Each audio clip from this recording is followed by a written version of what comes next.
Jai Shriram. Welcome back to Veena ಶ್ರೀಧಸ್ kitchen. ಇವತ್ತು ಒಂದು ಪ್ರತಿ ಸಲ ಹೇಳೋ ಥರ ಒಂದು ವಿಶೇಷವಾದ ವಿಡಿಯೋ.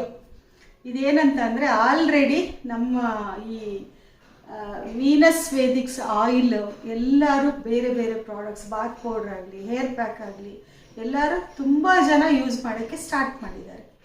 ಸೊ ನಾನು ಅವ್ರಿಗೆ ಆಯಿಲ್ ಬಗ್ಗೆ ಹೇಳಬೇಕಾದ್ರೇ ನಾನು ಒಂದೊಂದು ಟಿಪ್ಸ್ ಕೊಡ್ತೀನಿ. ಒಂದೊಂದು ಪ್ರಾಬ್ಲಮ್ ತೊಗೊಂಡು ಒಂದೊಂದು ಟಿಪ್ಸ್ ನಿಮಗೆ ಕೊಡ್ತಾ ಬರ್ತೀನಿ.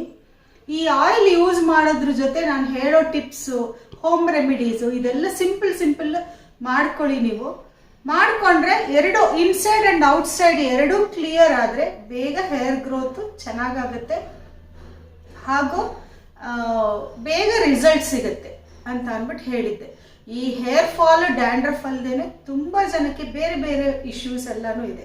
ಬೇರೆ ಬೇರೆ ಪ್ರಾಬ್ಲಮಿಂದ ತಲೆ ಕೂದಲು ಉದುರೋ ಸಮಸ್ಯೆ ಕೂಡ ಇದೆ ಎಲ್ಲರಿಗೂ. ಸೊ ಅದನ್ನು ಒಂದೊಂದಾಗಿ ಒಂದೊಂದು ಸಮಸ್ಯೆಗಳನ್ನ ತಗೊಂಡು ನಿಮಗೆ ಹೋಮ್ ರೆಮಿಡೀಸ್ ಏನೇನು ಮಾಡ್ಕೊಳ್ಬೋದು ಸಿಂಪಲ್ ಅಂತ ಅಂದ್ಬಿಟ್ಟು ನಾನು ಹೇಳ್ತಾ ಬರ್ತೀನಿ ಈ ಆಯಿಲ್ ಯೂಸ್ ಮಾಡೋದ್ರ ಜೊತೆಗೆ. ಆಲ್ರೆಡಿ ಇವಾಗ ಹೊಸ ನನ್ನ ಸಬ್ಸ್ಕ್ರೈಬರ್ಸು ಈಗ ಆಯಿಲ್ ತೊಗೊಂಡು 1 ಮಂತಿಂದ ಆಯಿಲ್ ಯೂಸ್ ಮಾಡ್ತಾ ಇದ್ದಾರೆ. ನಾನು 1 or 2 ಮಂತ್ಸ್ ಯೂಸ್ ಮಾಡಿ ಆಮೇಲೆ ನಾನು ಟಿಪ್ಸ್ ಸ್ಟಾರ್ಟ್ ಮಾಡ್ತೀನಿ ಹೇಳಕ್ಕೆ ಅಂತ ಹೇಳಿದ್ದೆ. ಫಸ್ಟ್ ಬೇಸಿಕ್ ಥಿಂಗ್ ಹೇಳ್ತೀನಿ. ತಲೆ ಕೂದಲು ಬೆಳೆಯೋದು ಮತ್ತು ಹೇರ್ ಇಶ್ಯೂಸ್ ಬೇರೆ ಬೇರೆ ಇರೋದು ಅದೆಲ್ಲ ಪರಿಹಾರ ಆಗೋದಕ್ಕೆ ಬರೀ ಹೆಲ್ತ್ ಚೆನ್ನಾಗಿದ್ರು ಹೇರ್ ಇಶ್ಯೂಸ್ ಇರುತ್ತೆ. ಇಲ್ಲ ಬರೀ ಹೇರ್ ಆಯಿಲ್ ಅಪ್ಲೈ ಮಾಡಿ ಒಳಗಡೆ ಹೆಲ್ತ್ ಚೆನ್ನಾಗಿಲ್ಲದೆ ಇದ್ರು ಹೇರ್ ಪ್ರಾಬ್ಲಮ್ ಸಾಲ್ವ್ ಆಗಲ್ಲ. ಅದಕ್ಕೆ ನಾನು ಹೇರ್ ಆಯಿಲ್ ಯೂಸ್ ಮಾಡೋದ್ರ ಜೊತೆಗೆ ನಿಮ್ಮದು ಒಳಗಿನ ಪ್ರಾಬ್ಲಮ್ಸ್ ಎಲ್ಲಾನು ನನ್ನ ಹೋಮ್ ರೆಮಿಡೀಸಲ್ಲಿ ಕ್ಲಿಯರ್ ಮಾಡ್ಕೊಳ್ಳಿ ಅಂತ ಹೇಳ್ತೀನಿ. ಯಾವಾಗಲೂ ಒಂದು 60 to 70% ನನ್ನ ಆಯಿಲ್ ಹೇರ್ ಫಾಲ್ಗೆಲ್ಲ ಹೆಲ್ಪ್ ಆಗುತ್ತೆ. ಸೊ 30 to 40% ನಿಮ್ದು ಇನ್ನರ್ ಹೆಲ್ತ್ ಮುಖ್ಯ ಆಗುತ್ತೆ. ಆ ಇನ್ನರ್ ಹೆಲ್ತ್ ಚೆನ್ನಾಗಿರಬೇಕು. ಆ ಇನ್ನರ್ ಹೆಲ್ತ್ ಚೆನ್ನಾಗಿರಬೇಕು, ಈ ಆಯಿಲ್ ಯೂಸ್ ಮಾಡಬೇಕು, ಅವಾಗ ಫಾಸ್ಟ್ ರಿಸಲ್ಟ್ ಸಿಗುತ್ತೆ ಅಂತ ಹೇಳಿದೆ. ಸೊ ಅದಕ್ಕೆ ಫಸ್ಟ್ ಸ್ಟೆಪ್ಪು ಏನು ಮಾಡಬೇಕಂತ ಅಂದರೆ, ವಿಟಮಿನ್ ಡಿ ಚೆಕ್ ಮಾಡ್ಕೊಳ್ಬೇಕು ನೀವು. ಆಮೇಲೆ ಅಯನ್ ಚೆಕ್ ಮಾಡ್ಕೊಳ್ಬೇಕು. ನಮ್ಮ ಹೆಂಗಸರೆಲ್ಲ ಏನಂತ ಅಂದರೆ ಅಯನ್ ಡಿಫಿಷಿಯನ್ಸಿ ಗೊತ್ತೇ ಆಗಲ್ಲ, ಸುಸ್ತು ಅಂತಿರ್ತಾರೆ, ಸುಮ್ಮನೆ ಇರ್ತಾರೆ.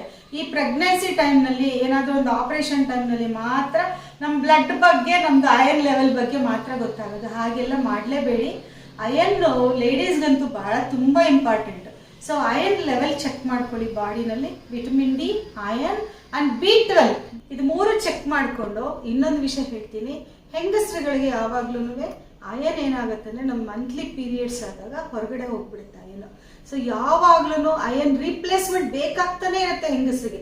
ಗಂಡಸ್ರಿಗೆ ಹಾಗಲ್ಲ. ಒಂದ್ಸಲ ಅವ್ರಿಗೆ ಅಯನ್ ಎಲ್ಲ ಚೆನ್ನಾಗಿದ್ರೆ ಒಂದು ಸ್ವಲ್ಪ ಸ್ಟೇಬಲ್ ಆಗಿ ಅವ್ರಿಗೆ ಇರುತ್ತೆ. ಆದರೆ ಲೇಡೀಸ್ಗೆ ಆಗಲ್ಲ. ಎವ್ರಿ ಮಂತ್ ಅಯನ್ ಹೋಗ್ತಾ ಇರೋದ್ರಿಂದ ನಾವು ಮೇಲೆ ತುಂಬ್ತಾನೆ ಇರ್ಬೇಕು ಅದನ್ನ. ಸೊ ಅದಕ್ಕೆ ಅಯನ್ ತುಂಬಾ ಇಂಪಾರ್ಟೆಂಟ್. ಲೇಡೀಸ್ಗೆಲ್ಲ ಚೆಕ್ ಮಾಡ್ಕೊಳ್ಳಿ. ಇದು ಬೇಸಿಕ್ ಎಲ್ಲಾರ್ಗು ನಾನು ಹೇಳ್ತಾ ಇರೋದು.